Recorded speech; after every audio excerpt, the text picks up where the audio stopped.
Guru kita Al-Ustaz Haji Jamaluddin, alhamdulillah telah hadir di tengah kita.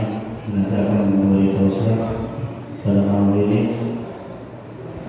Alhamdulillah mereka sekitar adalah satu dan menghormati Al-Habib Al-Habib.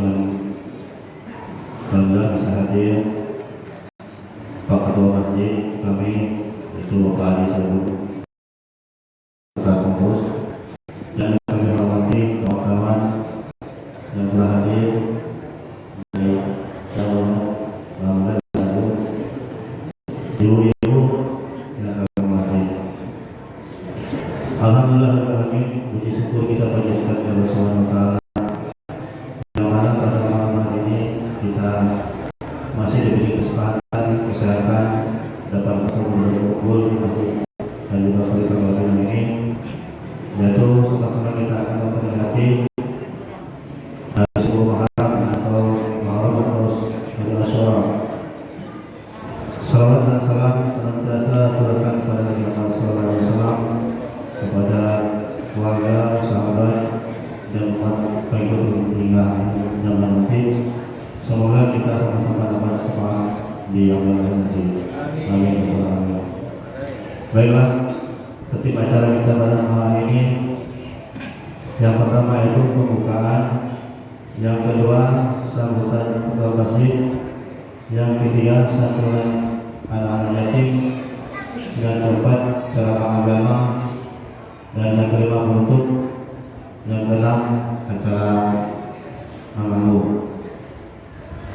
Untuk memperkenalkan acara kita malam ini, marilah sama-sama kita membaca surah Al-Fatihah. A'udzubillahi minasyaitonir rajim. Bismillahirrahmanirrahim. Alhamdulillahirabbil alamin. Arrahmanir rahim. Maliki yaumiddin. Iyyaka na'budu wa iyyaka nasta'in. Ihdinas siratal mustaqim. Siratal ladzina an'amta 'alaihim ghairil maghdubi 'alaihim waladdallin. Baiklah, untuk acara berikutnya sambutan dari ketua masjid yang akan sampaikan langsung Bapak Ketua Masjid Haji Sabu Razak. Para ketua kami persilakan.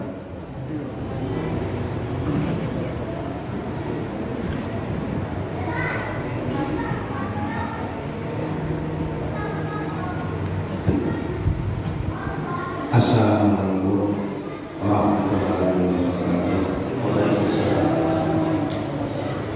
Bismillahirrahmanirrahim. Alhamdulillahirrahmanirrahim.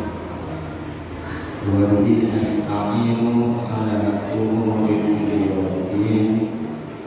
Allahumma shalli wa sallim ala sayyidina Muhammadin wa ala alihi wa sahbihi ajma'in.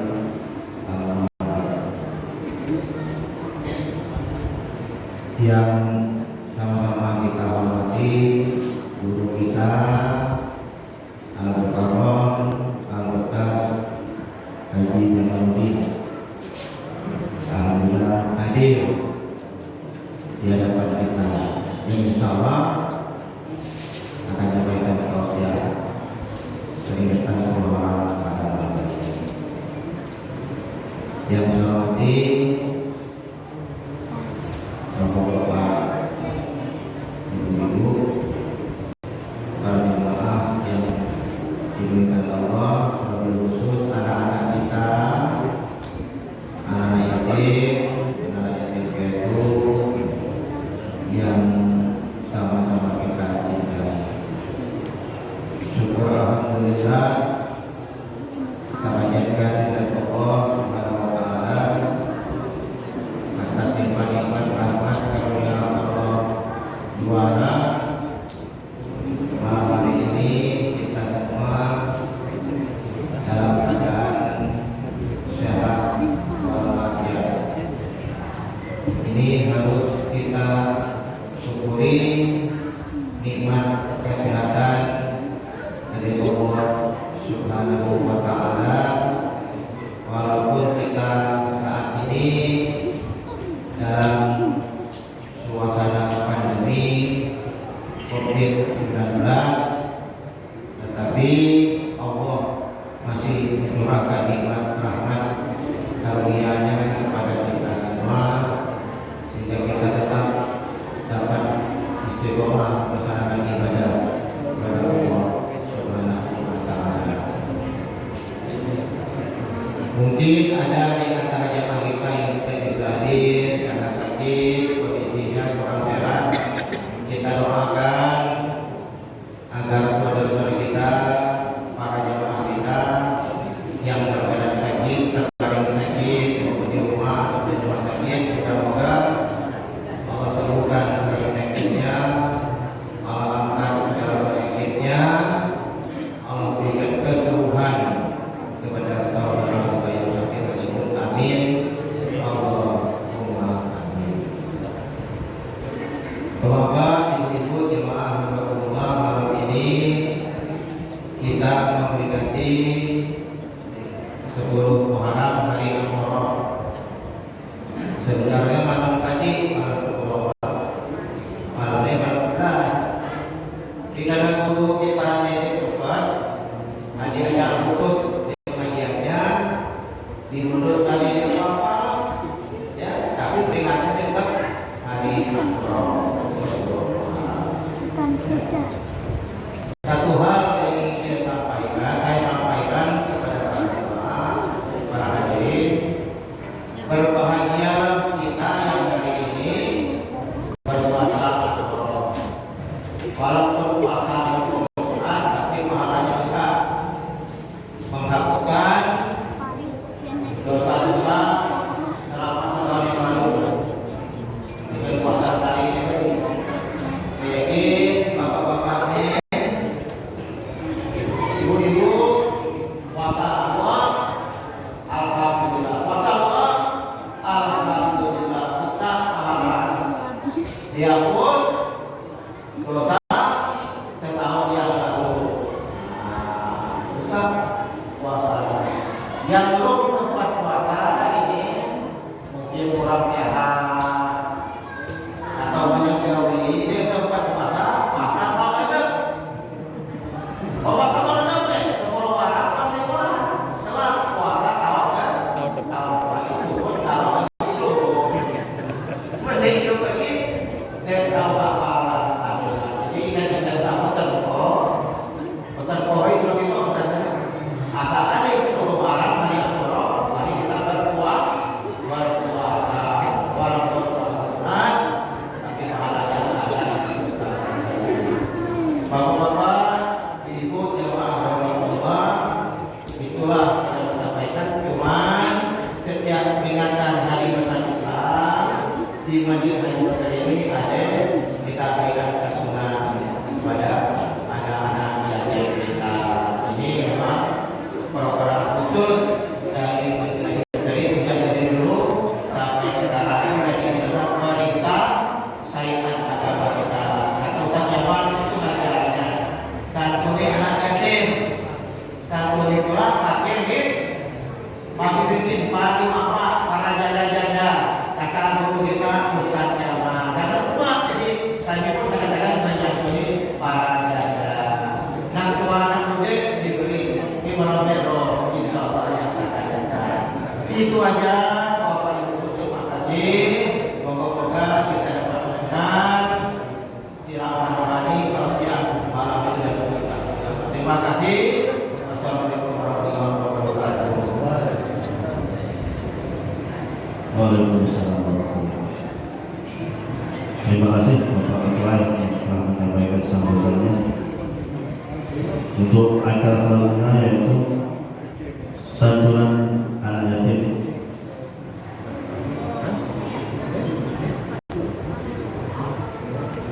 Anak-anak mau berdiri ya. Yang depan dulu, yang depan dulu. Ikut ya?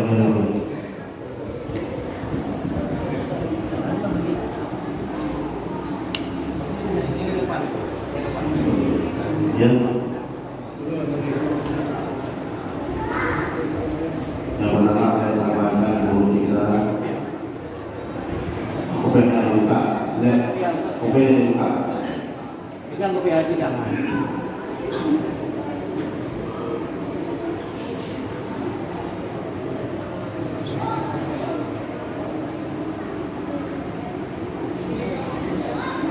Amplopnya bisa lihat, amplopnya lihat isinya. Betul ini.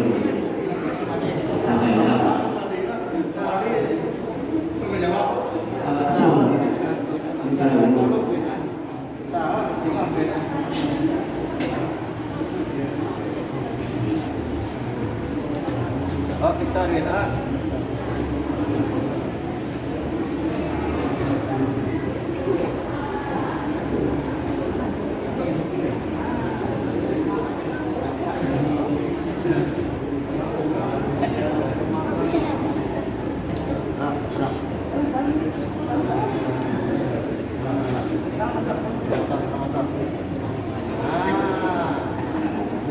Kan salam Pak sama Pak. Ya silakan dulu deh. Depan dulu. Terus silakan.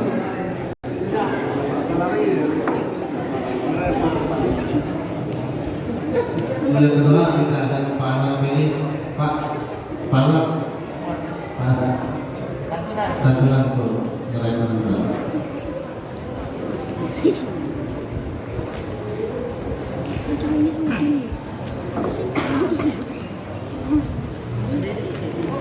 Tengok ada di sini. Di sini ada kan? Ada ya? Tengok dulu. Ada nih. Ada. Ya. Ada. Taruh kantong. Nah, dilipat taruh kantong. Taruh kantong, ha? Hati-hati ya. Nah, dilipat taruh kantong. Kantong. Nah. Kantong celana boleh, baju boleh. Dilipat lagi. Lipat lagi. Kecil. Lipat. Terima kasih Pak Jawa. Yang belakangnya sendiri Belakang. untuk penyerahan berikutnya minta saya Pak Bapak Haji Muhari menyampaikan silakan Pak. Tetap. Baris lurus. Masuk barisan. Agak mundur. Mundur. Nah, ya.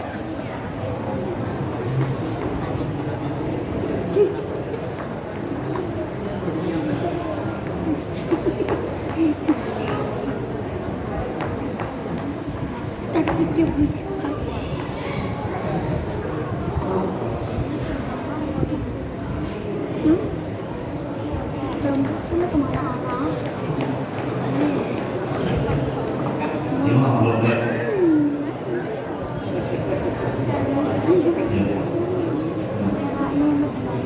Ya, terima kasih Bapak Haji Muhari. Selanjutnya anak-anak silakan berkumpul dengan orang tuanya. Akan beli Silakan kembali orang tuanya. yang ribut tapi bayar rumahnya. Premaan. Yang ini premaan. Aku di daftar nih. Kita boleh. Antar premaan nih. Antar premaan. Mana mah?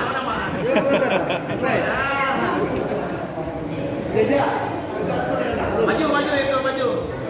Bentar suruh. Ya silakan rapat.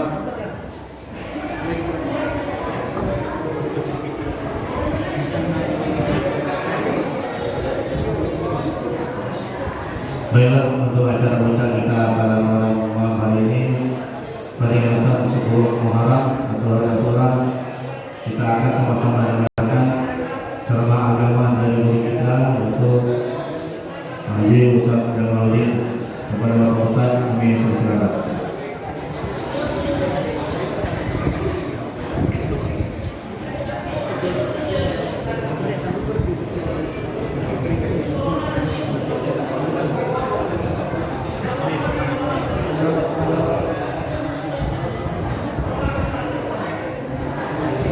Halo,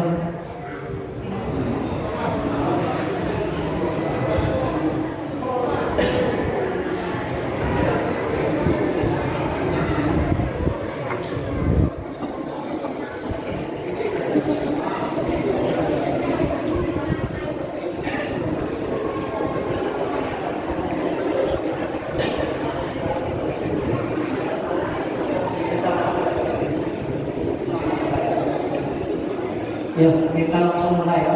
Jadi para ibu-ibu diharapkan diam. Jadi kita langsung mulai. Assalamualaikum warahmatullahi wabarakatuh.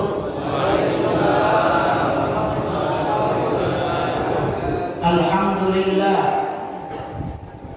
Alhamdulillah rabbil alamin. Wal 'aqibatu lil muttaqin. Wa la udwana illa 'alal zalimin. Asyhadu an la ilaha illallah wahdahu la syarika lah. Iyyahu na'budu wa iyyahu nasta'in. Wa asyhadu anna sayyidana Muhammadan 'abduhu wa rasuluh. Khatamul anbiya'i wal mursalin. Allahumma shalli wa sallim wa barik ala sayyidina Muhammad Allahumma shalli wa sallim. wa ala alihi wa sahbihi ajma'in. Amma ba'du. Yang sama-sama kita hormati keturunan dari Nabi Muhammad sallallahu alaihi wasallam, As-Sayyid Alawi bin Utsman, yang sama-sama juga kita hormati, kita cintai Ketua Masjid Haji Bakri dan seluruh staf-staf pengurus Haji Bakri, dan yang kita hormati adalah donatur tetap, baik donatur masjid ataupun donatur anak-anak yatim. Yang kita hormati hadirin wal hadirat rahimakumullah. Alhamdulillah, di mana pada malam hari ini malam yang mulia, malam yang sangat dimuliakan oleh Allah Subhanahu wa taala, di mana ini adalah malam yang dipilih oleh Allah Subhanahu wa taala daripada malam-malam yang lain. Karena apa?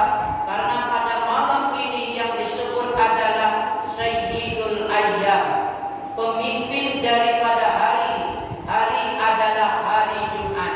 Karena kebetulan ini malam Jumat, maka malam Jumat ini malam yang mulia di sisi Allah Subhanahu wa taala.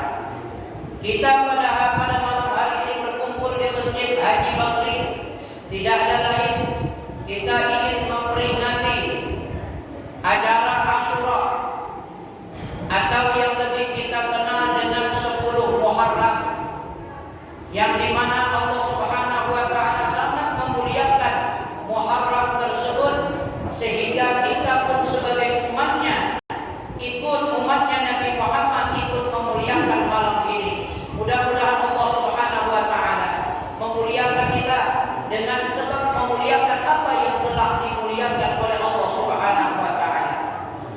Shalawat serta salam tidak lupa kita curahkan kepada Nabi kita Muhammad sallallahu alaihi wasallam, di mana Nabi Muhammad sallallahu alaihi wasallam adalah sosok yang mulia, junjungan kita, ikutan kita, dan itu Nabi Muhammad adalah satu orang yang kita harap syafaatnya pada hari kiamat.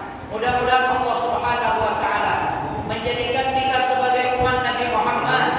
Allah menjadikan kita dalam keadaan beragama Nabi Muhammad. Allah kumpulkan kita nanti di akhirat bersama Nabi Muhammad. Mudah-mudahan kita masuk ke dalam surganya Allah bersama Nabi Muhammad sallallahu alaihi wasallam. Amin ya rabbal alamin. Hadirin jamaah rahimakumullah. Alhamdulillah juga pada malam hari ini hadir teman-teman kita dari Beker Subahan. Masya Allah, mereka senantiasa selalu ingin mengisi masjid-masjid Allah. Dan doakan juga mudah-mudahan mereka sehat walafiat, panjang umur. Mudah-mudahan organisasi mereka ini diberkahi oleh Allah Subhanahu wa taala. Amin ya rabbal alamin. Hadirin jamaah rahimakumullah.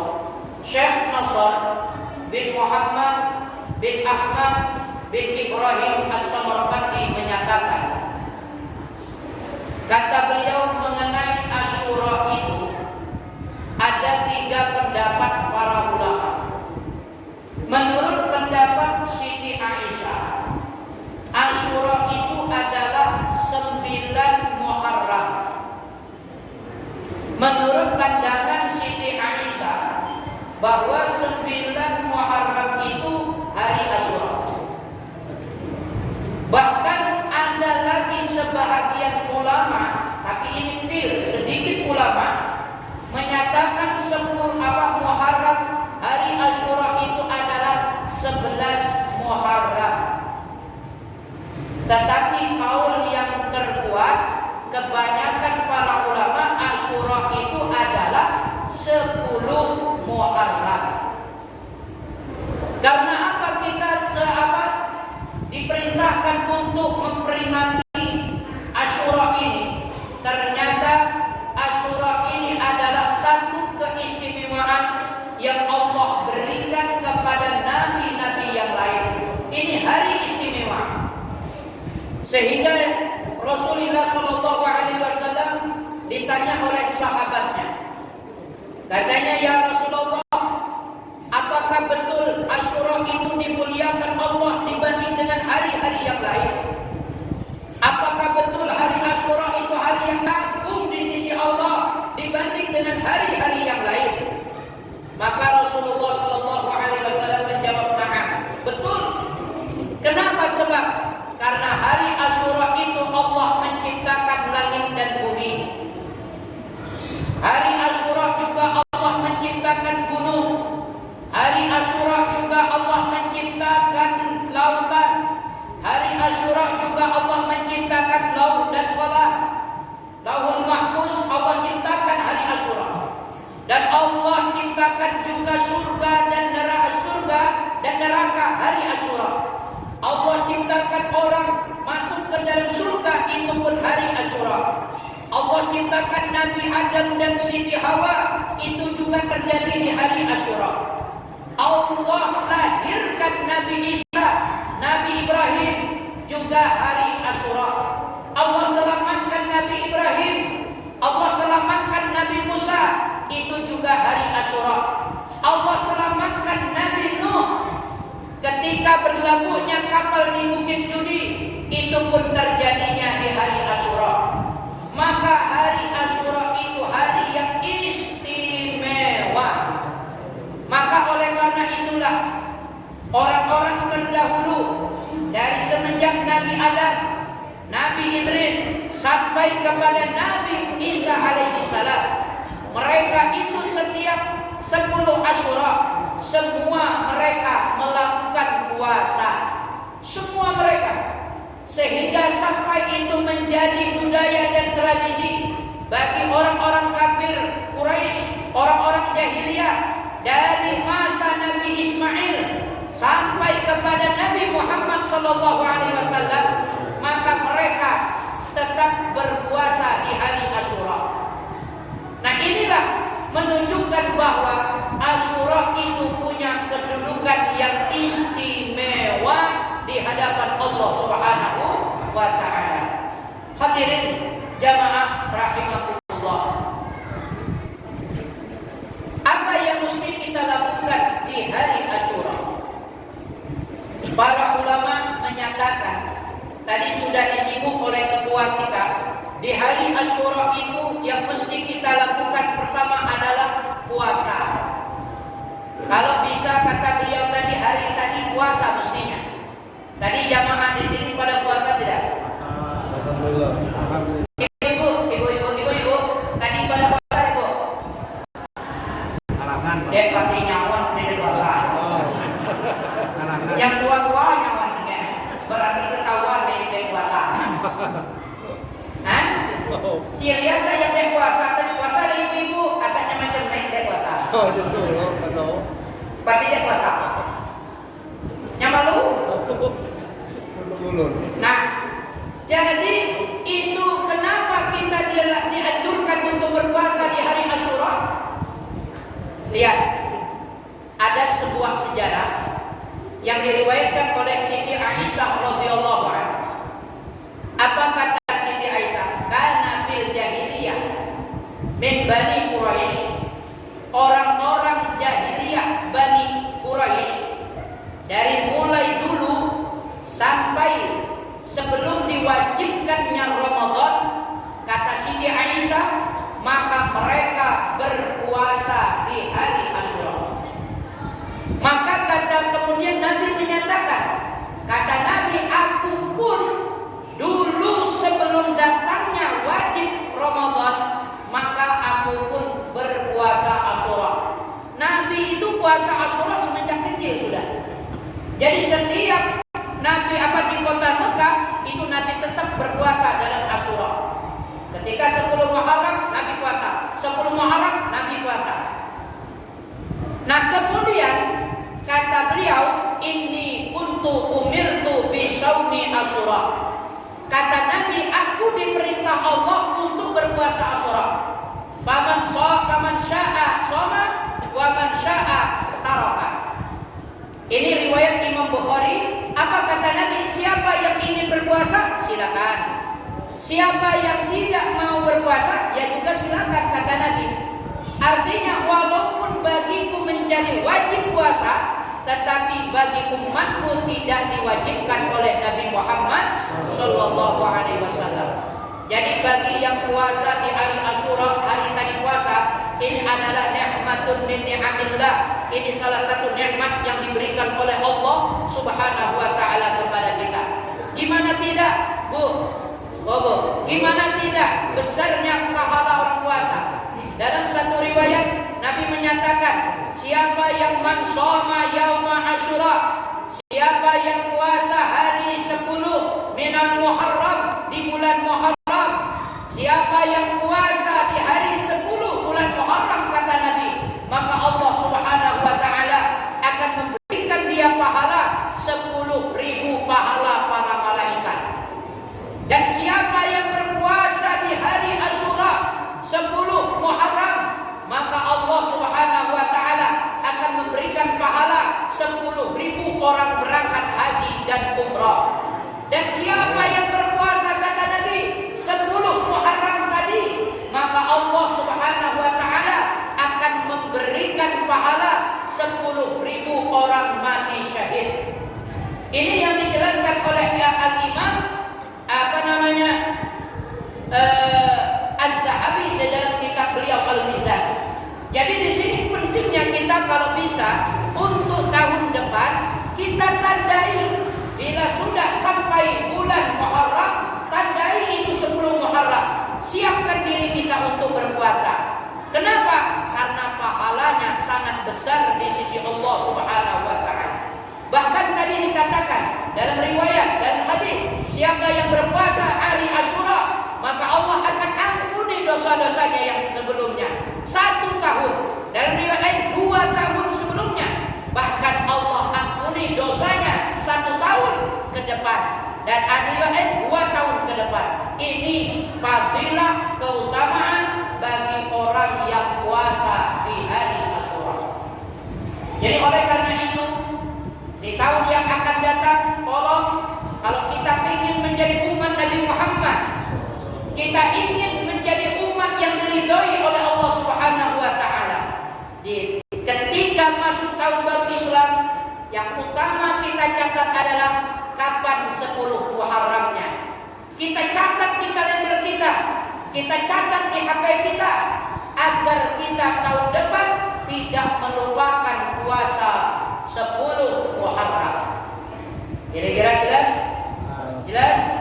Mudah-mudahan bagi yang puasa tadi Allah terima ibadah puasanya. Allah ampuni dosa-dosanya. Allah panjangkan umurnya. Allah sehatkan badannya. Dan mudah-mudahan Allah Subhanahu wa taala memberikan ganjaran seperti yang dinyatakan oleh Nabi Muhammad sallallahu alaihi wasallam. Amin ya rabbal alamin. Hadirin jamaah rahimakumullah.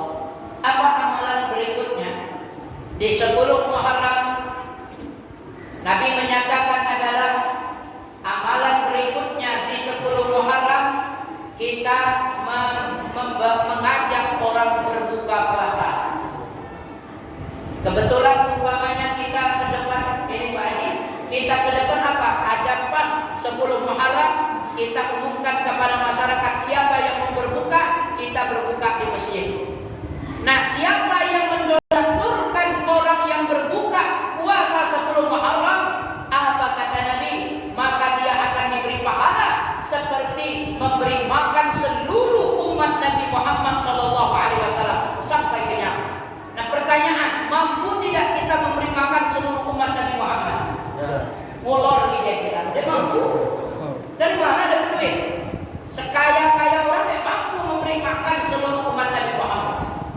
Tapi dengan adanya kita berkorban di 10 Muharram, pada saat itu kita beli korma, kita beli nasi, kita beli apa, agar mereka bisa berbuka puasa di saat 10 Muharram, Allah akan berikan pahala untuk kita seperti memberikan makanan seluruh umat Nabi Muhammad SAW.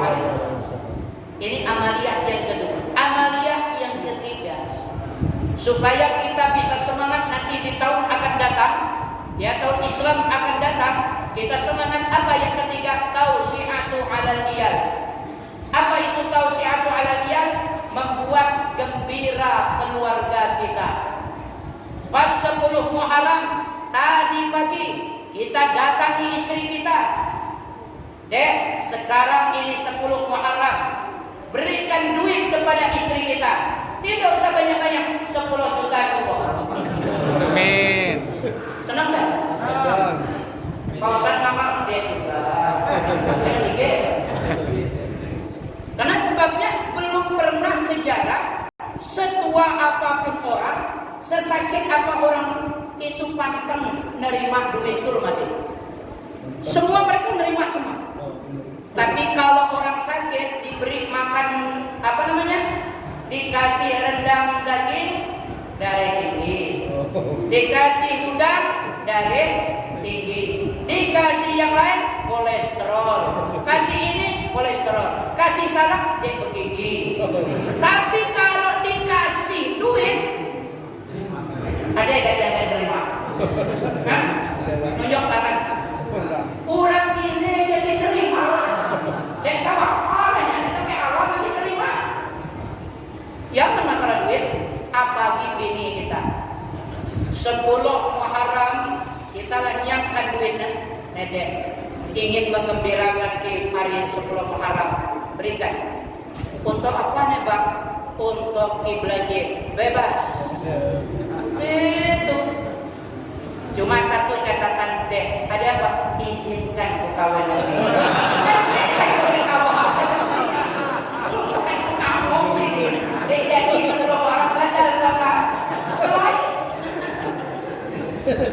Nyenang-nyenang bang, tapi yakin ini namanya.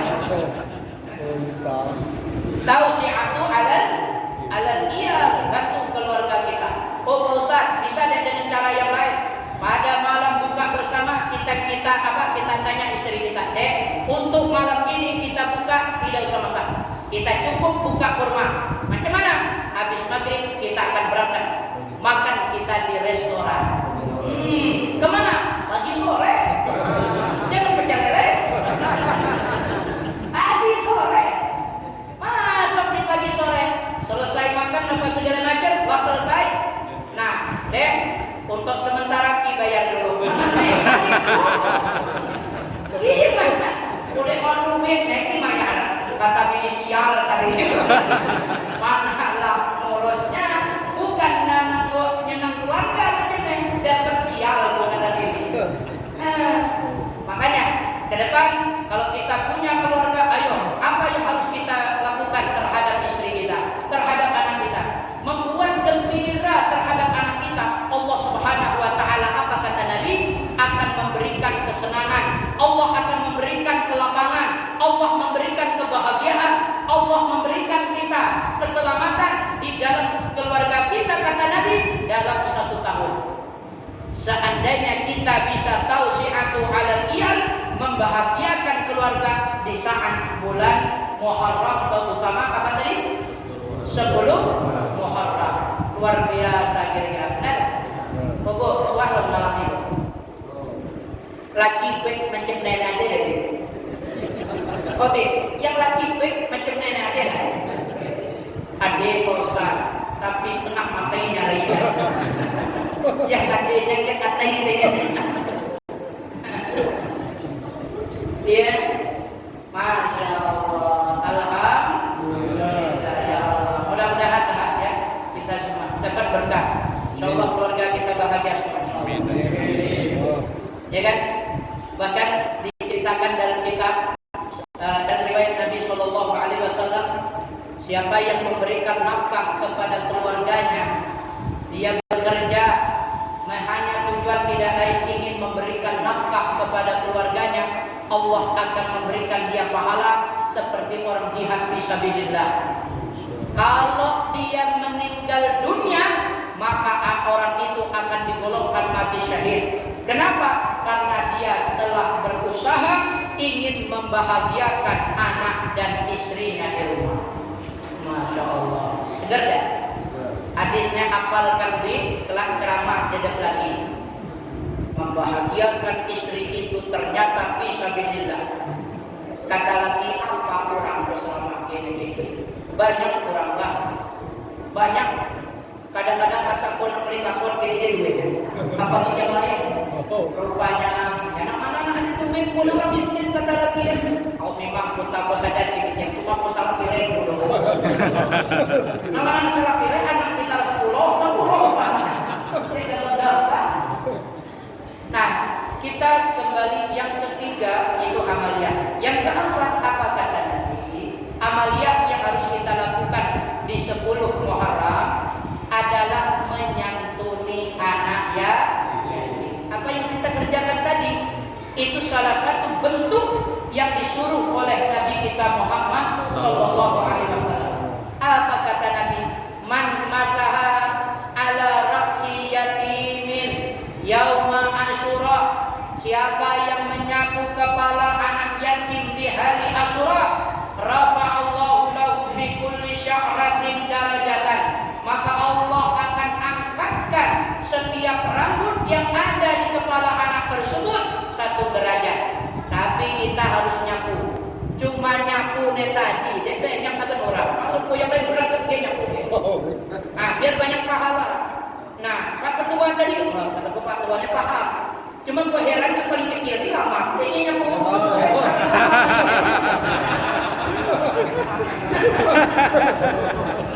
Kita kembali. Kita maaf ini pahalanya luar biasa. Bahkan dalam riwayat yang lain diterangkan. Apa kata Nabi Sallallahu Alaihi Wasallam? Man masaha ala ras apa? Man masaha ala rasi yatimin. Siapa yang menyapu kepala anak yatim, rahmatan lahum, karena kasih sayang kepada mereka, karena cinta kepada mereka, kataballahu lahu bi kulli sya'ratin marrat yadu 'alaiha yaduhu hasanatan. Allah akan tuliskan setiap 1 rambut yang telah dilalui oleh tangan-tangannya maka 1 kebaikan. Wa maha anhu bi kulli sya'ratin sayi'atan. Setiap 1 rambut juga Allah akan hapus dosa-dosanya. Kemudian apa? Wa rafa'alahu bi kulli sya'ratin darajatan. Dan setiap 1 rambut yang dia sapukan kepala anak yatim, maka Allah Subhanahu wa taala akan mengangkatkan derajatnya. Nah, inilah keistimewaan daripada menyantuni anak yatim. Makanya Masya Allah, nanti kalau ada di sini mungkin kita tidak ada kesempatan ngusap kepala anak yatim. Nah, pulang kelaan gosok juga kepala anak yatim. Cuma dalam riwayat Ahmad, Imam Ahmad, man masaha ala ra'si yatim lillahi ta'ala. Ada kalimat lillah. Siapa yang menyapu kepala anak yatim karena Allah Subhanahu wa taala. Karena sebabnya ada orang kadang-kadang menyapu kepala anak yatim, ada tujuan di balik menyapu kepala anak yatim. Boleh dia ngomong kuat.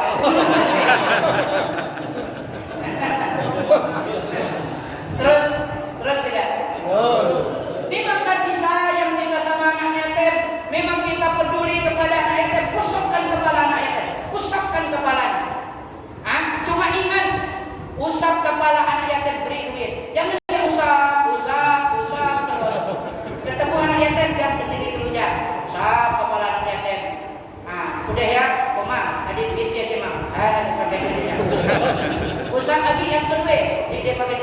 usap yang ketiga dia pakai duit. Ada 5 kita usap kepala, 5 lah nyumpah kita.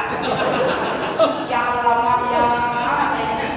Sial atau ya deh apa lagi beri kepala kami lagi pening katanya usapnya. Beri dia apa lah? Atau dia beli. Dia usap kepala lagi. Maksudnya berilah ke anak yatim, betul? Jangan pandang bulu tadi. Siapa yang anak yatim, udah kasih. Beri duit. Menyakit 10.000, 10.000. 5 apa? Menyakit 100.000, beri 100.000. Ada 5, 500 siapkan. 100 kusuk, 100 kusuk, 100 kusuk. Nada. Ah, kini kan? Anak yatim man. Mak orang mana? Mak orang apa di bakri rumah? Yang mana mak? Yang mana mak? Yang mana? Yang lu. Mak belum bikin. Mak belum. Rupang mana tua? Mencurigakan macam ni. Jelas? Ngeri-ngeri ini. Nah, hadirin jamaah rahimakumullah. Man yakin? Siapa sebetulnya yang dikategori yatim dalam Islam? Yatim yang dikategori dalam Islam adalah man laisa lahu abad. Man laisa lahu abad. Orang yang sudah meninggal orang tuanya. Itu yang disebut yatim, meninggal bapaknya. Kalau ibunya yang meninggal itu tidak termasuk yatim. Jadi yang yatim itu adalah bapaknya yang meninggal. Kalau ini catatannya bapaknya meninggal. Kalau bapaknya hilang, artinya lari, perceraian, itu tidak disebut yatim. Nah ini kadang-kadang banyak orang salah.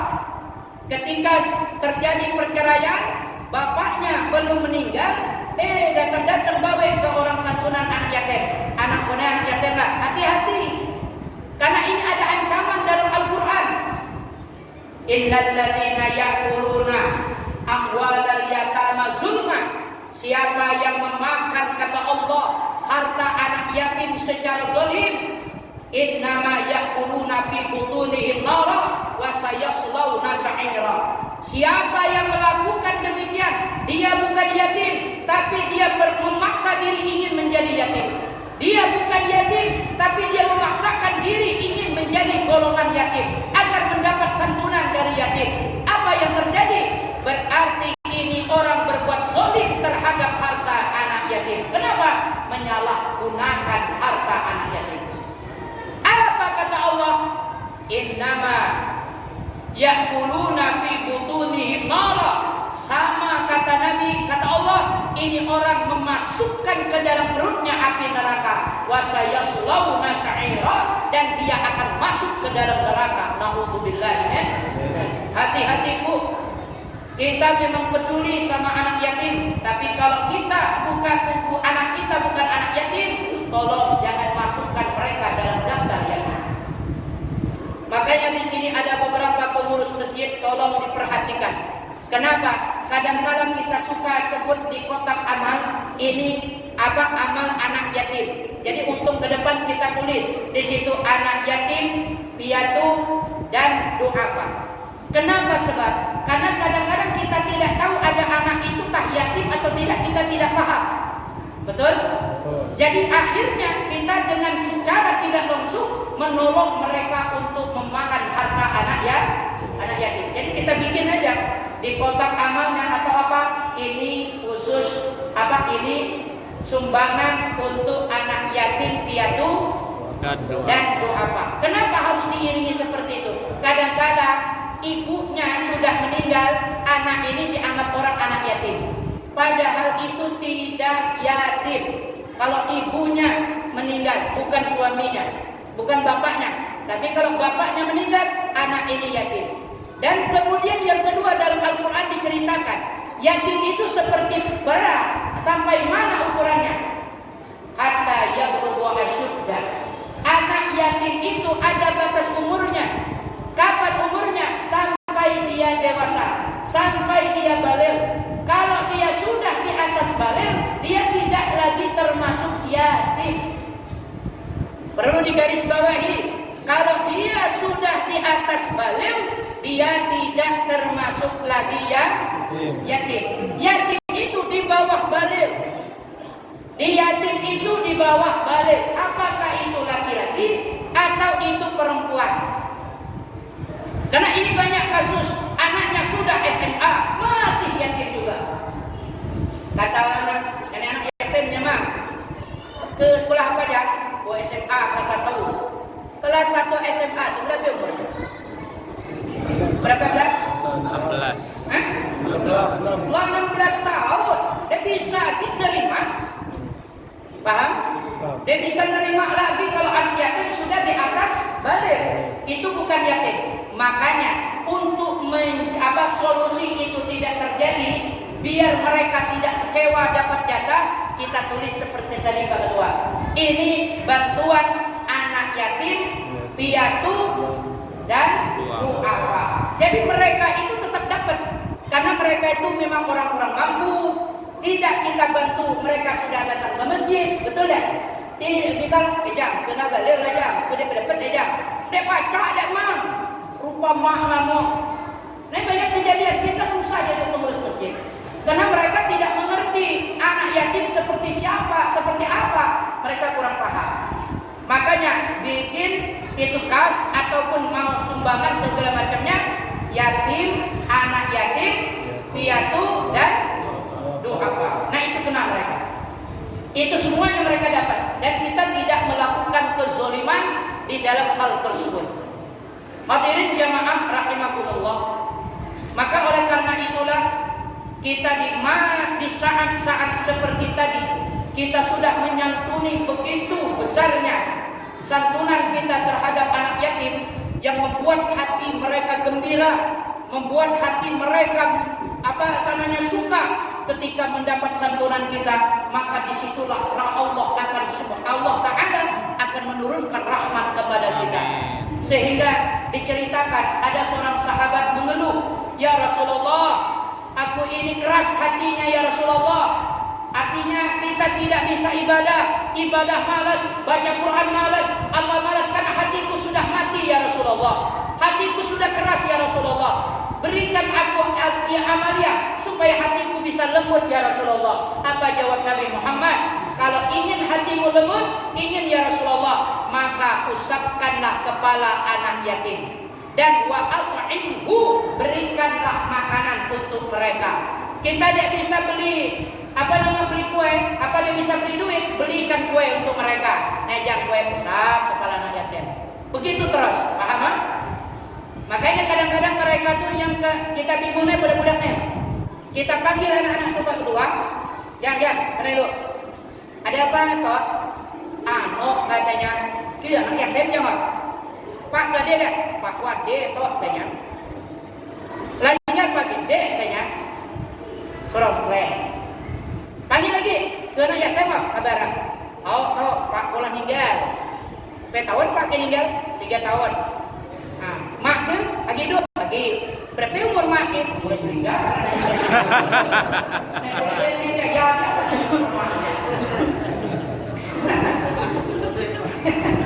Mak tu baru umur sekitar 30 tahun. 30 tahun. Lah dia lo mak ada apa toh? Makin parah ceritanya. Budak dia ngerti. Lah dia lo tunang mak ni. Mak udah suah bertunang toh. Kira-kira nak dia ambil mak dia atau enggak? Entahlah toh, karena dia jangan keluar toh. Terus kita kembali masalah tadi. Ketika kita mendapat anak yatim, panggil, berikan duit kepada anak yatim. Ambil duit, gosok kepala, meja 50.000. Budaknya, madek kawannya kan? Nyaman dia. Beri atau 50.000 modal gosok kepala pun ya. Ini mungkin nak dapat duit, dia dapat duit. Budak datang toh. Atau ada tadi tanya beri ke anak si A ya. Ya kan anak yatim. Dia nak terpujuk toh. Atau harus berilah duit ke kami masaknya dia kami dek. Air atau beri 2.000. Masak 2.000 toh, nyanyi 50.000, nyanyi anak yatim. Pak lah meninggal. Matilah toh macam ni. Mana yang mudah-mudahan pun baik kami mati. Kira-kira toh tadi Pak sumpah. Nak ambil duit 50.000 tu. Paham? Dan ini kan ada kejadian di masa Rasulullah. Ada kejadian ketika Rasulullah Shallallahu Alaihi Wasallam keluar dari masjid. Ceritanya Nabi melihat ada seorang anak menangis, sedang menangis. Rasulullah dekati anak tersebut. Kata Nabi, kenapa? Dia nangis, ada apa? Ya Rasulullah, orang-orang bisa beli baju lebaran, udah baca. Kenapa aku meninggal? Pak aku mati di fisabilillah, mati lagi perang. Sementara aku udah baca beli baju raya. Pak, anak mereka punya bapak, kone dia punya bapak. Mereka punya ayu, kone dia punya ayu. Apa jawab Nabi? Ayo main ke rumahku, bawa ke rumahku. Bawalah itu anak ke rumah Rasulullah Sallallahu Alaihi Wasallam. Sampai di rumah Rasulullah, yang kinak dek, kone sebagai fakir. Ki anggap kone adalah fakir, dan ki anggapkan ini Siti Fatimah sebagai ayuki. Ki anggapkan itu Siti Aisyah ibu ki. Oh senanglah budak diberi Nabi lagi baju. Mulai baju diberi pemain budak tadi. Oh pulang ke akhirnya saya ngomong dengan kawan-kawan, alhamdulillah ternyata bapakku adalah Rasulullah, saudara ayahku adalah Siti Fatimah, ibuku adalah Aisyah. Kata anak-anak yang di situ, wah syukur gitu ya. Kak lo kan Pak Ika hidup tanya, Pak pula ninggal.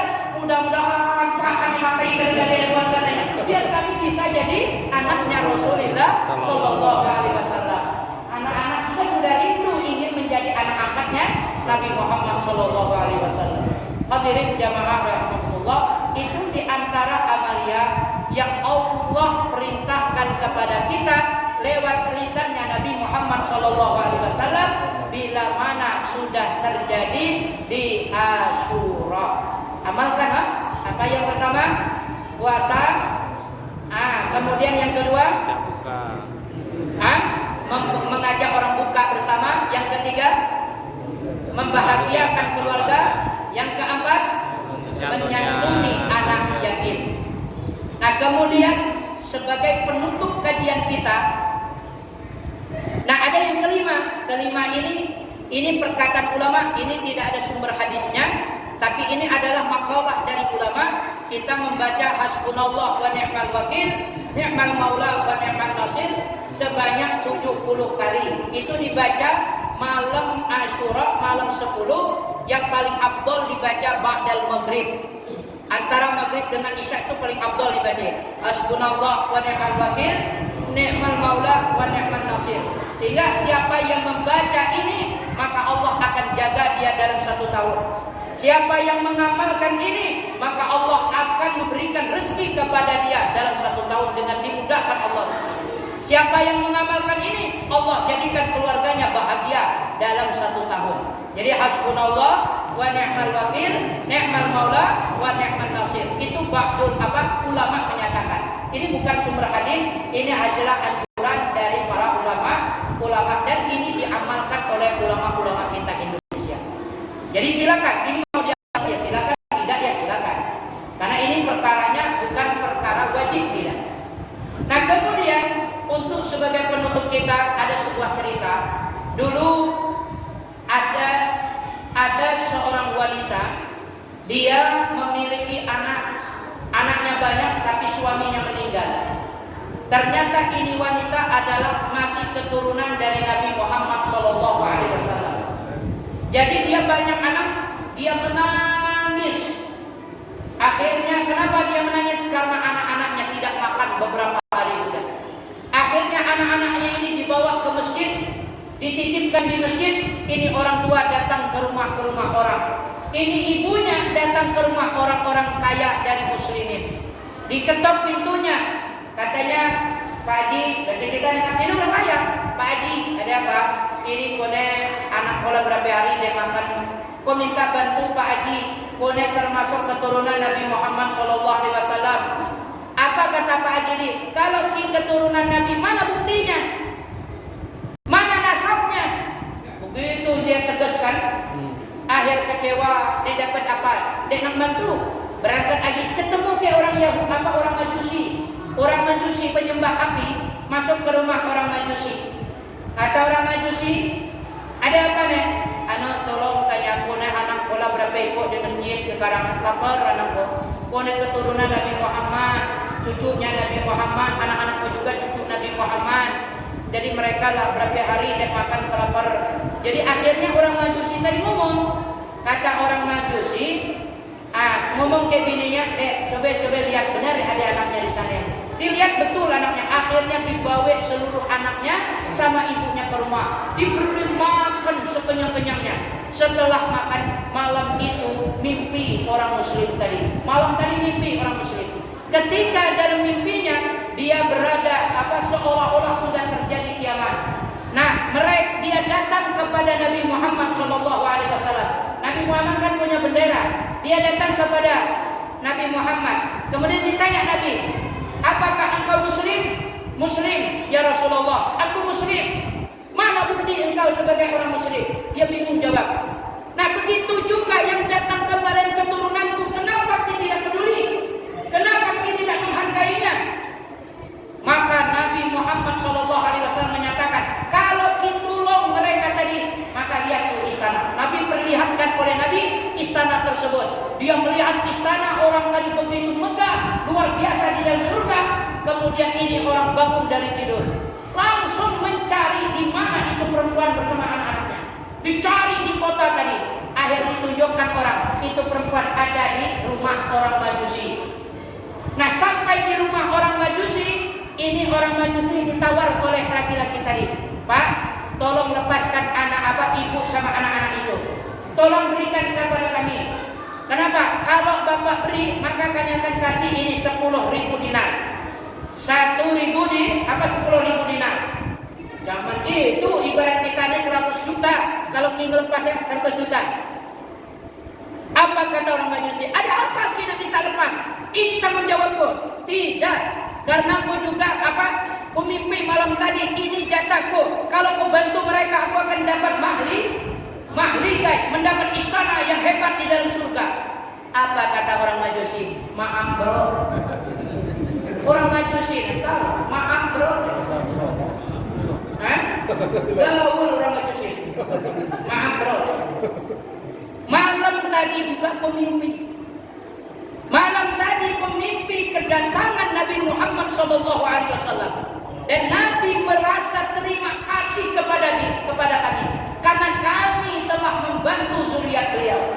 Berterima kasih Rasulullah. Kemudian kami disuruh Rasulullah untuk masuk Islam satu keluarga. Maka kami semuanya masuk Islam sudah.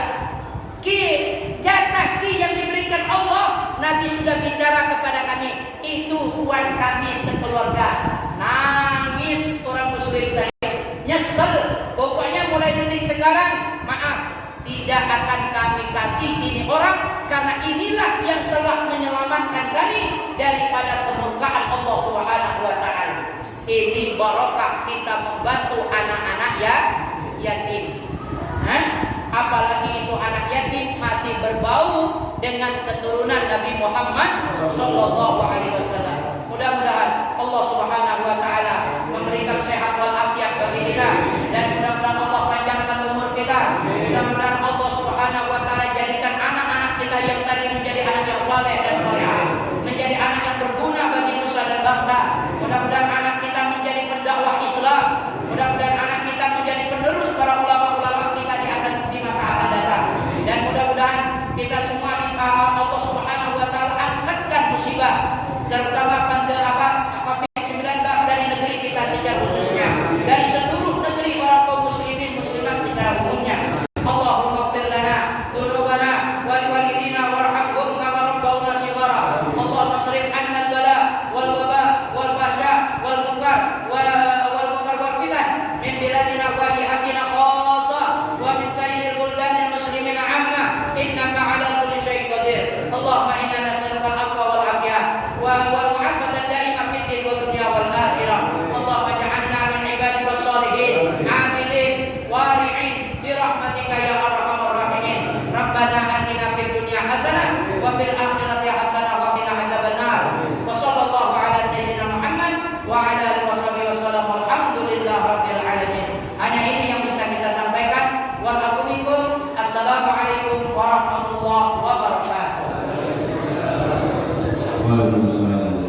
terima kasih kepada guru kita yang telah menyampaikan tausiahnya yang begitu padat. Sekali lagi mengucapkan terima kasih. Sebelum acara tutup kami sampaikan yaitu bahwa tadi kita mengadakan kotak amal buat anak yatim. Kita malam ini terkumpul Rp4.273.000. Insya Allah akan kita santun untuk santunan berikutnya. Sekali lagi ucapkan terima kasih, semoga amal yang telah disalurkan ini dapat jalan seimbang. Untuk selanjutnya, insya Allah besok subuh kita akan tetap bersama guru kita, yaitu kajian rutin Jumat subuh. Semoga kita doakan guru kita tetap sehat tanpa ada kekurangan apapun. Ya demikianlah usai acara ini. Untuk selanjutnya kita ada acara kampung. Untuk itu nanti kita pindah ke ruangan sebelah, ya, kawan-kawan. Untuk mengakhiri acara ini, mari sama-sama kita melepaskan panggilan. Alhamdulillah, mohon maaf bila ada kata-kata yang kurang berkenan. Apa yang disampaikan tadi adalah kesalahan dari saya. Dari Allah Subhanahu Wa Taala. Demikianlah wabillahi taufiq wal hidayah. Wassalamualaikum warahmatullahi wabarakatuh.